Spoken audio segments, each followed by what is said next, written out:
ఒక్క మాటతో ఐపీఎల్ పరువు తీశాడు. Delhi Capitals dashing opener, under nineteen Asian player Jake Fraser అయితే నిన్న కూడా విధ్వంసం సృష్టించాడు అని చెప్పడంలో ఎటువంటి సందేహం లేదు. కేవలం 19 బంతుల్లోనే 50 పరుగులు చిత్తకొట్టాడు అని చెప్పుకోవచ్చు. ముఖ్యంగా ఆవేష్ ఖాన్ వేసిన బౌలింగ్లో 4 ఫోర్లు 2 సిక్స్లు ఒకే ఓవర్లో అయితే అదుర్స్గా అయితే ఆడాడనమాట. సో తన పెర్ఫార్మెన్స్ అయిపోయిన అనంతరం తన మీడియా మిత్రులతో మాట్లాడుతూ కొన్ని క్వశ్చన్స్ అడిగారనమాట. సో ఎందుకు నేను T20 వరల్డ్ కప్ సెలెక్ట్ చేయలేదు ఆస్ట్రేలియా టీం అని అడగగా, నిజంగా చెప్తున్నాను, ఐపీఎల్ అంతా ఈజీ ఫార్మాట్ వరల్డ్ కప్ కాదండి. వరల్డ్ కప్ చాలా డిఫరెంట్ ఫార్మాటు. సో నేను ఇంకా వరల్డ్ కప్ ఆడేంత ఆట నా దగ్గర లేదు. నేను ఇంకా చాలా ప్రాక్టీస్ చేయాలి, చాలా మెరుగుపరచుకోవాలని నేను ప్రూవ్ చేసుకోవాలి.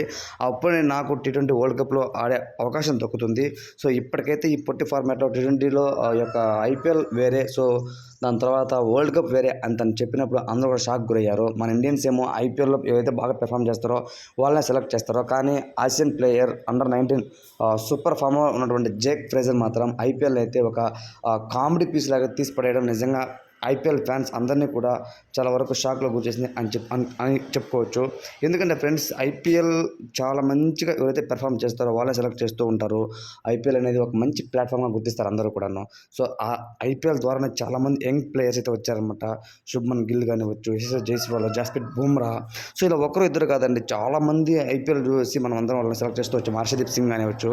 కానీ ఈ నేపథ్యంలో జేక్ ఫ్రేజర్ చేసిన వ్యాఖ్యలు చాలా అయితే వైరల్గా మారాయి అనమాట. సో ఏదేమైనా సరే ఢిల్లీ క్యాపిటల్స్ ఒక మంచి ఓపెనర్ దొరికాడు అని చెప్పుకోవడం ఎటువంటి సందేహం లేదు. నిన్న ఢిల్లీ క్యాపిటల్స్ కూడా 20 రన్స్ తేడాతో అయితే ఘన విజయం సాధించి పాయింట్స్ పట్టికలో తన ఒక స్థానాన్ని మెరుగుపరుచుకుని పైకి వెళ్ళింది. అట్ ది సేమ్ టైం తన క్వాలిఫైయింగ్ ఆశలు కూడా సజీవంగా ఉంచుకుంది అని చెప్పుకోవచ్చు.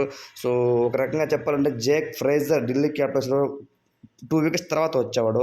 కానీ తన ఆట తీరు చూసి రిషబ్ పంత్ తనకైతే ప్రమోషన్ ఇచ్చి ఓపెనర్గా దింపాడనమాట. ఓపెనర్గా దింపిన అనుక్షణం తన ప్రతి ఒక్క మ్యాచ్లో కూడా ఇప్పటివరకు ఐపీఎల్ 2024లో 3 హాఫేజ్ చేసిన ఘనత ఒక జేక్ ఫ్రేజర్కి మాత్రమే ఉంది. సో సూపర్ అనిపించింది నాకైతే. కానీ తన మాటలు, ఐపీఎల్ గురించి తను చెప్పిన మాటలు మాత్రం చాలా షాకింగ్గా ఉన్నాయి. సో తను చెప్పిన ఒపీనియన్పై మీ ఒపీనియన్ కామెంట్ తెలియచేయండి. Thanks for watching.